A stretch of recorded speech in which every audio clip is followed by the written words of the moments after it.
Hello everyone and welcome back to Hindi drama explain. आज मैं explain करूंगी एक न्यू के ड्रामा जिसका नाम है ड्रीम्स टू यू। तो चलिए स्टार्ट करते हैं। एपिसोड 1 की स्टार्टिंग में हमें 2011 का सीन दिखाया जाता है जहां हमारा मेन लीड वो सुबिन काफी अच्छे से स्टडी कर रहा होता है, जबकि जेई क्लास खत्म होने का वेट कर रही होती है। जिसके बाद वो बाहर जाकर अपनी फ्रेंड का वीडियो शूट कर रही होती है। बाद में वो बीच पर आकर सनसेट का व्यू कैप्चर कर रही होती है। तभी सोबिन उसे शूट करने लगता है, जिसके लिए वो मना कर रही होती है, लेकिन सोबिन बोलता है कि तुम काफी प्रिटी हो, और वो दोनों एक दूसरे को देखने लगते हैं। अब हम प्रेजेंट में दोनों की लाइफस्टाइल को देखते हैं, जहाँ हमें पता चलता है कि जेई अब एक रिपोर्टर बन चुकी है और सोबिन एक डायरेक्टर होता है, जो कि एक इंटरनेशनल फिल्म फेस्टिवल में आया हुआ होता है, जहाँ पर उसे सेकेंड टाइम बेस्ट डायरेक्टर का अवार्ड मिलता है। और वो कहता है कि मैं ये अवार्ड उस 18 साल की लड़की को डेडिकेट करना चाहूंगा जिसने मुझे ड्रीम्स को पूरा करने के लिए इंस्पायर किया। जिसके बाद मीडिया वाले उससे कुछ क्वेश्चंस करते हैं।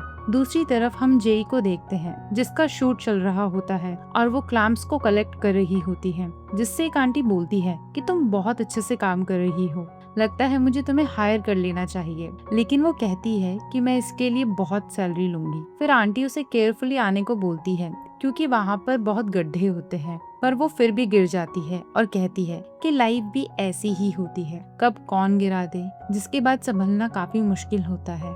बाद में वो अपनी मॉम से बात करते हुए अपने अपार्टमेंट जा रही होती है। उसकी मॉम उसे बताती है कि लैंडलॉर्ड ने फिर से रेंट बढ़ा दिया है। जेई बोलती है कि ऐसे तो आपको अपनी शॉप बेचनी पड़ेगी, आप चिंता मत करो, मैं कुछ करती हूँ। तो उसकी मॉम उसे ध्यान रखने को बोलती है, क्योंकि वेदर फोरकास्ट में बताया जाता है कि बारिश होने वाली है, जिस वजह से उसके लेग में पेन होता है। मे बी इसका रीजन पास से रिलेटेड हो सकता है। घर पर आने के बाद वो उन गंदे कपड़ों को वॉश कर सुखा रही होती है। तभी उसकी नजर सोबिन के इंटरव्यू पर जाती है, जो अपना अवार्ड अपने फर्स्ट लव को डेडिकेट करता है, और बहुत ही जल्दी वो कोरिया उससे मिलने आने वाला है। ये सुनते ही जी शॉक हो जाती है और उसे इंटरनेट पर सर्च करती है, लेकिन कोई रिजल्ट नहीं आता। उसे याद आता है कि अब उसका नाम यानवुक हो चुका है। जब वो इस नाम से सर्च करती है तो उसकी प्रोफाइल आ जाती है। तब वो देखती है कि वो कितना फेमस डायरेक्टर बन चुका है। फिर वो गुस्से में बोलती है कि अगर ये मेरे सामने आ गया ना, तो मैं इसे लात मारकर अपनी लाइफ से बाहर फेंक दूंगी।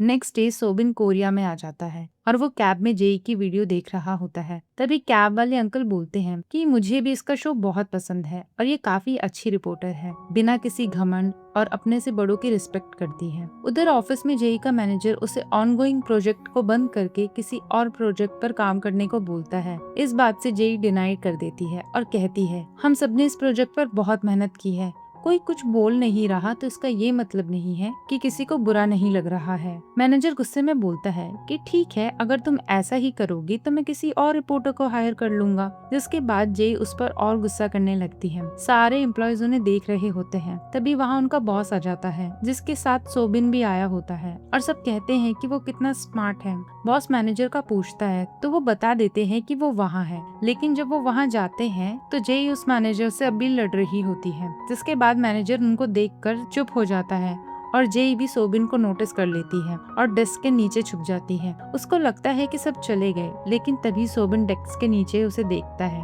और उसे हेलो कहता है। जेई जैसे ही ऊपर उठती है उसका सर डेस्क से टकरा जाता है। अब हम पास्ट के सीन को देखते हैं, जहाँ जेई शूट कर रही होती है। तभी सोबिन अपनी कार से बाहर निकलता है और उसकी नजर जेई पर पड़ती है। वो पीछे होती है, उसका सर विंडो से टकरा जाता है। बाद में सारे बच्चे असेंबली में होते हैं, जहाँ प्रिंसिपल सर स्पीच दे रहे होते हैं। तभी वहाँ जेई को चक्कर आ जाता है। सोबिन उसे उठाकर मेडिकल रूम लेके जाता है। जैसे ही नर्स वहाँ से जाती है, जेई उठ जाती है। सोबिन से बोलती है कि मैं तो बस एक्टिंग कर रही थी, वरना इतनी धूप में रहना किसे पसंद है। वैसे मेरी वजह से तुम भी धूप से बच गए। और पूछती है कि तुम कौन हो, क्या तुम ही मुझे यहाँ लेकर आए थे, और मेरे दोस्त कहाँ हैं? सोबिन बोलता है कि सुबह ही तो हमने एक दूसरे को देखा था, क्या तुम भूल गई लीजिए? और बताता है कि मैं एक ट्रांसफर स्टूडेंट हूँ। जेई बोलती है तुम सियोल वाले ऐसे ही होते हो क्या? तुम्हें पता नहीं है किसी को ऐसे बिना सरनेम लिए नहीं बुलाते, लोग गलत समझ जाएंगे। लेकिन फिर भी वो उसे परेशान करने के लिए उसको वैसे ही बुलाता है। बाद में वो सोबिन से उसके ड्रीम के बारे में पूछती है तो वो बताता है कि उसने इसके बारे में अभी तक नहीं सोचा। लेकिन जेई बोलती है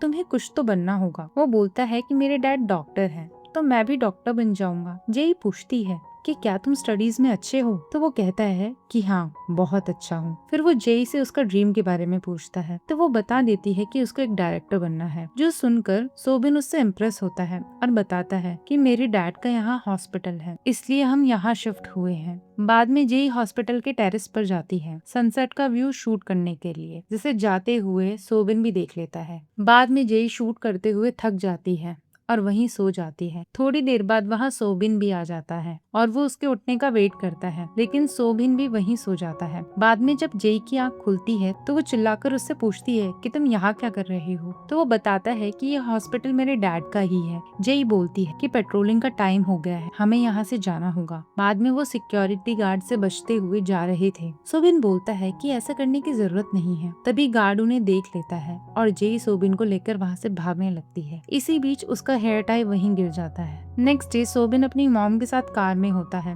और वो स्कूल जा रहा होता है, लेकिन वो रास्ते में जेई को देख लेता है तो वहीं उतर जाता है। जेई जो वहाँ एक ओल्ड लेडी का शूट कर रही होती है, लेकिन उसे कुछ मिसिंग लग रहा होता है। तभी सोबिन बोलता है कि इसमें शेडो की कमी है, जिसके बाद वो उसकी हेल्प करने लगता है। तभी वहाँ एक ड्रंक आदमी आता है और वो ओल्ड लेडी के साथ मिसबिहेव करने लगता है। तो जेई उसे बोलती है कि मैंने तुम्हारी हरकतें इस कैमरे में रिकॉर्ड कर ली है और अब मैं इसे लेके पुलिस के पास जाऊंगी। ये सुनते ही वो आदमी कैमरा छीनकर उसे फेंक देता है, लेकिन सही टाइम पर सोबिन उसे कैच कर लेता है। तो वो सोबिन से भी उस कैमरे को छीनने का ट्राई करता है और कैमरा ना देने पर वो उसे मारने लगता है। तभी वहाँ पर पुलिस आ जाती है और उसे अरेस्ट कर लेती है। बाद में जेई सोबिन का फर्स्ट एड कर रही होती है। सोबिन कहता है कि आज से मैं तुम्हें लाइक करने लगूंगा। जो सुनकर वो शॉक हो जाती है कि आई लाइक यू तो मैंने सुना है, लेकिन पसंद करने लगूंगा पहली बार सुना है। फिर वो बोलता है मुझे तुम्हारी तरह एक डायरेक्टर बनना है, वैसे भी मेरे पास एक ही चीज नहीं है। तो जेई बोलती है क्या मैं? तो सोबिन बोलता है कि नहीं, तुम्हारा ड्रीम। जिसके बाद वो जेई को हेयर टाइट गिफ्ट में देता है।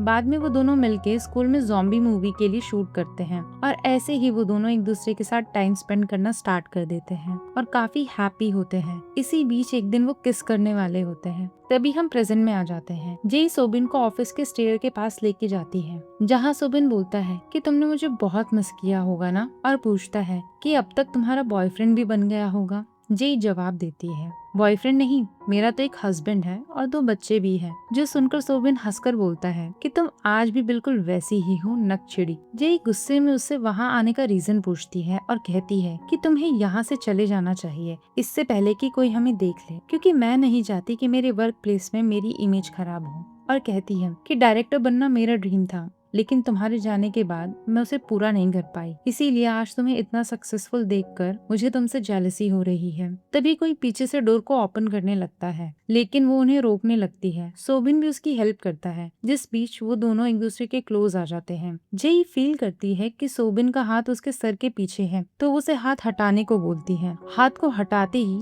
जेई का सर सीधा डोर पर जाकर लगता है और वो गुस्से में वहाँ से चली जाती है। इवनिंग में वो अपने फ्रेंड गियोंग के रूम पर आकर चिकन खा रही होती है और उससे बोलती है कि तुम अपना पोर्टफोलियो किसी एजेंसी को क्यों नहीं दे देते, कब तक की डिलीवरी की जॉब करते रहोगे। गियोंग बोलता है कि मुझे बिलीव है कि एक दिन मैं बहुत बड़ा स्टार बनूंगा और मैं डिलीवरी की जॉब इसीलिए करता हूँ क्योंकि इसमें शिफ्ट काफी फ्लेक्सिबल है, जिस वजह से ऑडिशन देने में मुझे कोई प्रॉब्लम नहीं होती। और पूछता है कि आज अपने फर्स्ट लव से मिलकर कैसा लग रहा है, पेन तो नहीं हो रहा। तो वो उसे अपनी चोट दिखाती है और बोलती है कि यहाँ पेन हो रहा है। गियोंग बोलता है कि मैं इसके बारे में नहीं, तुम्हारी फीलिंग्स के बारे में बात कर रहा हूँ। तो वो बोलती है कि मैं ठीक नहीं हूँ, लेकिन मैं खुद को शांत करने का ट्राई कर रही हूँ। नेक्स्ट डे सोबिन एक रेस्टोरेंट में बैठकर अपने सीईओ से बात कर रहा होता है। तभी वहाँ हाना नाम की एक एक्ट्रेस आ जाती है। वो लोग सोबिन की ही बात कर रही होती हैं कि उसने कैसे हाना को ऑडिशन में रिजेक्ट कर दिया था। हाना भी गुस्से में उसकी बुराई कर रही होती है, जो सुनकर सोबिन वहाँ से चला जाता है और एक कॉफी शॉप पर आता है, जहाँ उसे गियोंग मिल जाता है। वो दोनों एक दूसरे को पहचान लेते हैं और बाद में साथ बैठे होते हैं। सोबिन बोलता है कि हम तीनों पहले कितने अच्छे दोस्त हुआ करते थे,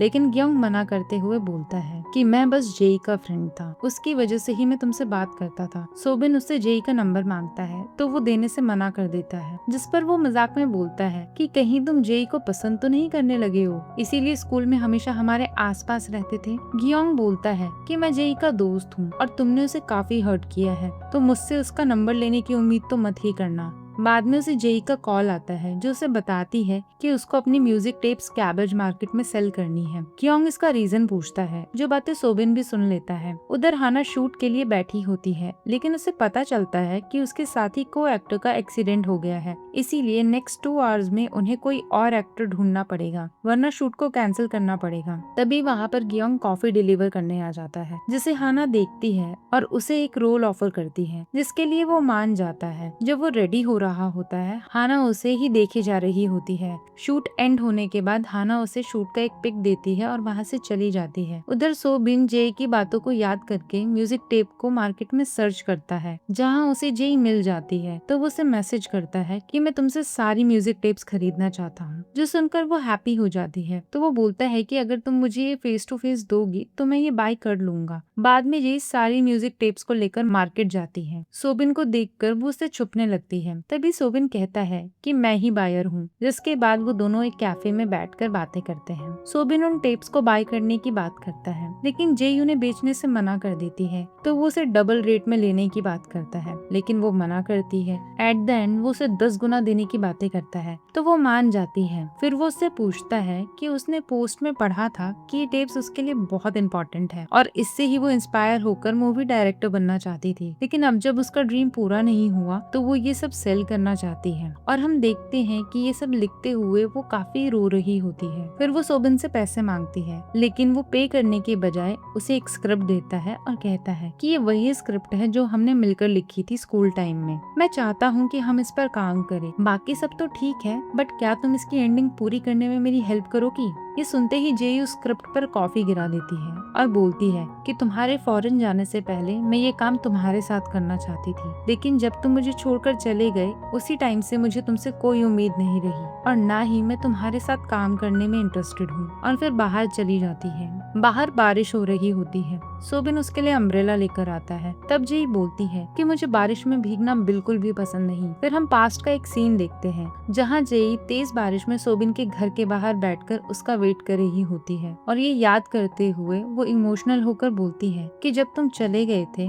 तब मैंने पूरे 15 दिन तुम्हारा वेट किया, सिर्फ इस उम्मीद में कि तुम कभी ना कभी तो वापस आओगे। और इतना सब होने के बाद तुम मुझसे क्या एक्सपेक्ट करते हो कि मैं तुम्हें माफ कर दूं और हम फिर से साथ आ जाएं। सोबिन उसे कुछ बताने का ट्राई करता है, लेकिन वो नहीं सुनती और बोलती है कि तुम मेरा फर्स्ट लव नहीं हो, बल्कि मेरी लाइफ का सबसे बड़ा रिग्रेट हो और मैं चाहती हूँ कि तुम्हें भी वो पेन फील हो। और वहाँ से चली जाती है। फिर हम पास्ट का एक सीन देखते हैं, जहाँ जे उसे रोकने का ट्राई कर रही होती है, लेकिन वो नहीं रुकता और उस टाइम उसके पास वही स्क्रिप्ट होती है। इसी के साथ ये एपिसोड यही एंड होता है। अगर आपको मेरी एक्सप्लेनेशन अच्छी लगी हो तो वीडियो को लाइक और हाइप जरूर करें और चैनल को सब्सक्राइब करना ना भूलें। Thanks for watching. Bye bye.